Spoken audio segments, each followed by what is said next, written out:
ఒకసారి ఈ క్లిప్ కూడా చూద్దాం.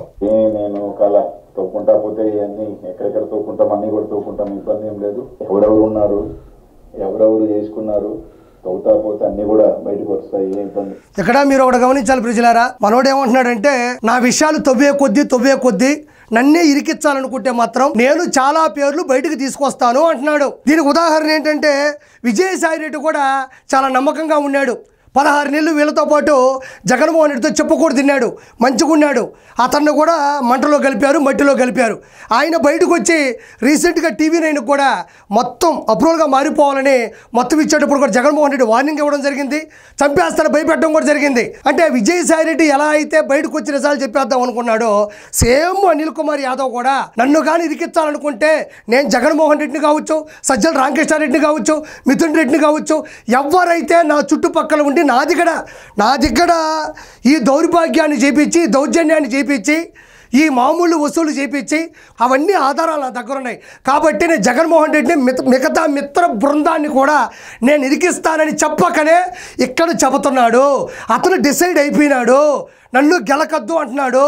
మరి ఎవరు గెలకతారా? మరి ఇప్పుడున్న ప్రభుత్వం అతను పట్టుకుంటుందా, లేదంటే మిగతా వాళ్ళే అతని గురించి చెప్తాడా, లేకపోతే ఇతనే చెప్పేసుకుంటాడని నాకైతే పూర్తిగా దాని మీద అవగాహన లేదు.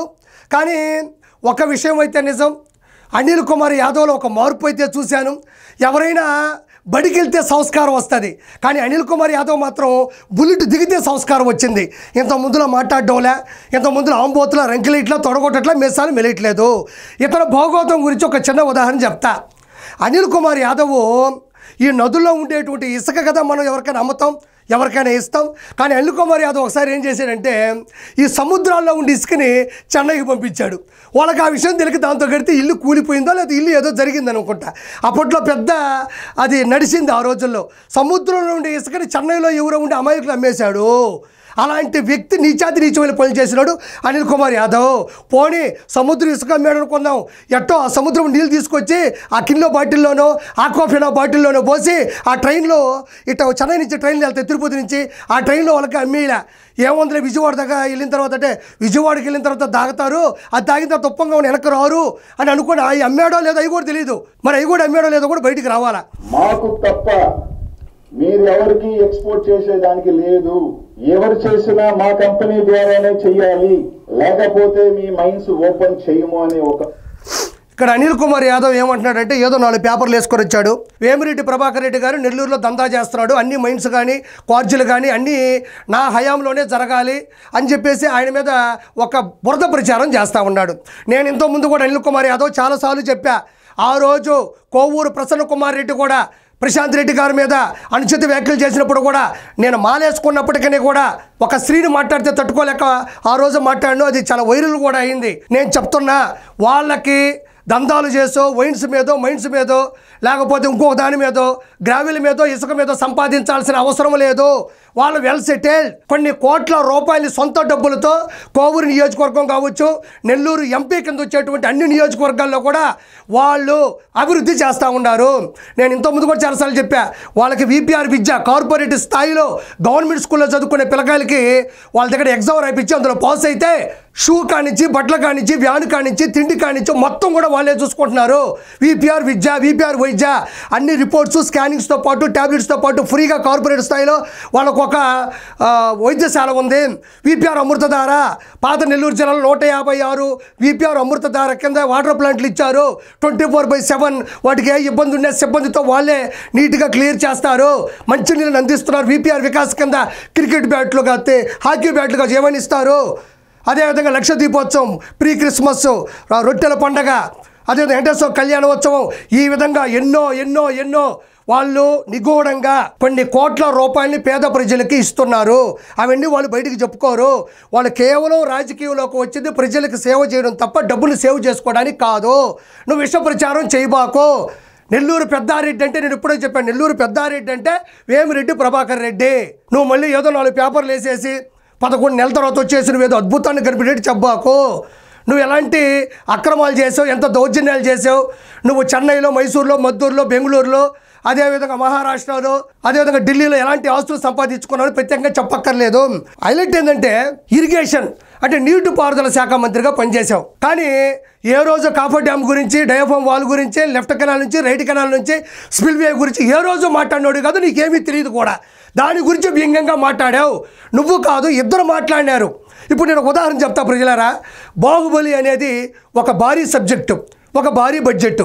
బాహుబలి లాంటి భారీ సినీ చిత్రాన్ని రాజమౌళి గారు తీశారు. బాహుబలి లాంటి భారీ చిత్రంలో ప్రభాస్ లాంటి మంచి స్టారు నటించకపోతే ఆ సినిమాని ఎవరైనా చూస్తారా? అంత బడ్జెట్ ఉండే చిత్రాన్ని, అంత స్టార్డమ్ ఉండే హీరో చెయ్యకపోతే ఆ సినిమాని ఎవరు తీసుకోరు, చూడరు. అదే ప్రభాస్ గారి బదులు ఒక ఇద్దరు కమెడియన్స్ని పెడితే సినిమా థియేటర్ కూడా రారు. ఇది ఎందుకు చెప్పానంటే, పోలవరం ప్రాజెక్ట్ అనేది బాహుబలి లాంటిది. అలాంటి బాహుబలి లాంటి పోలవరం ప్రాజెక్టులో ఇద్దరు కమెడియన్లు నటించారు. ఇద్దరు కమెడియన్లు ఫస్ట్ హాఫ్లో ఒకరు, సెకండ్ హాఫ్లో ఒకరు ఉన్నారు. ఫస్ట్ హాఫ్లో అంబటి రాంబాబు, సెకండ్ హాఫ్లో అనిల్ కుమార్ యాదవ్. ఫస్ట్ హాఫ్లో ఉండే అంబటి రాంబాబు ఏమో అసలు ఈ పోలవరం ప్రాజెక్ట్ ఎవరికి అర్థం కాదు, ఎందుకంటే నాకు అర్థం కాదన్నాడు. ఇతనేమో పెద్ద ఇంత షీట్ ఒకటి తీసుకొని పోలవరం దగ్గరికి వెళ్ళి అందరూ చూస్తున్నాగా కెమెరాలు పెట్టుకునే సాక్షిగా అక్కడ ఇటు తీసి ఏదో లింగా సినిమాలో రజనీకాంత్ గారు కడతారు చూడండి, పెద్ద ఒక ఆ వంతెన ఆనకట్ట కడతారు చూసారా, అలా ఈయనట పెట్టి దాన్ని చూస్తూ ఇలా ఇలా ఇలా ఇలా ఇలా ఎవరినో చూస్తే ఆ రోజుల్లో ఆ విజువల్ వామ్మో అనిల్ కుమార్ యాదవ్ మామూలు నాలెడ్జ్ ఉన్నాడు కాదు అనుకుంటారు. ఈరోజు చూస్తే అది ఒక్క అడుగు ముందుకు పోగపోగా ఆల్రెడీ కట్టిన దాంట్లో ఉండే అన్ని వస్తువులు కూడా అమ్మేశారు ఈ అంబటి రాంబాబు, అనిల్ కుమార్ యాదవ్. ఇతను వచ్చేసి ఈరోజు నీతులు మాట్లాడుతూ ఉన్నాడు. అంటే ఒక నీటిపారుదల శాఖ మంత్రి అయినటువంటి ఇతనికి ఆంధ్రప్రదేశ్లో ఉండే అన్ని జిల్లాల్లో ఉండే అన్ని కాన్స్టిట్యున్సీల్లో కూడా ప్రతి చోట ఉండే అవినీతి సొమ్ములో భాగం ఉంది. హుకుం జారీ చేయబట్టి వాళ్ళకి సరెండర్ అయిన వాళ్ళు ఇచ్చిన మెటీరియలే వీళ్ళ ద్వారా పోయింది. వాళ్ళకి సరెండర్ కాని వాళ్ళు మైండ్స్ ని ఓపెన్ చేయలేదు. ఈరోజు సవాలు చెప్తున్నా, నేను కానీ ఓటమి చెందితే రాజకీయాల నుంచి శాశ్వతంగా వెళ్ళగలుగుతా. 2024లో నేను గనక ఓడిపోతా, అంటే నేను కాదయ్యా, నా వెనకుండేటువంటి నోటిపారుదల శాఖ మంత్రి బెట్టింగ్ బంగారాజు చెప్పిన మాటలు ఇవి. నేను శాశ్వతంగా రాజకీయాల నుంచి బయటికి వెళ్ళిపోతాను అన్నాడు. వెళ్ళాడు, బయటికి వెళ్ళిపోయాడు, చెన్నైకి వెళ్ళాడు, మంచిగా దాగాడు, మంచిగా డబ్బులని జమ చేసుకున్నాడు, అన్నీ ఒక చోట సమకూర్చుకున్నాడు, అన్నీ దస్తావేజులు పెట్టి బినామీలకి హామీ ఇచ్చి అక్కడి నుంచి బయలుదేరి ఇక్కడికి వచ్చాడు.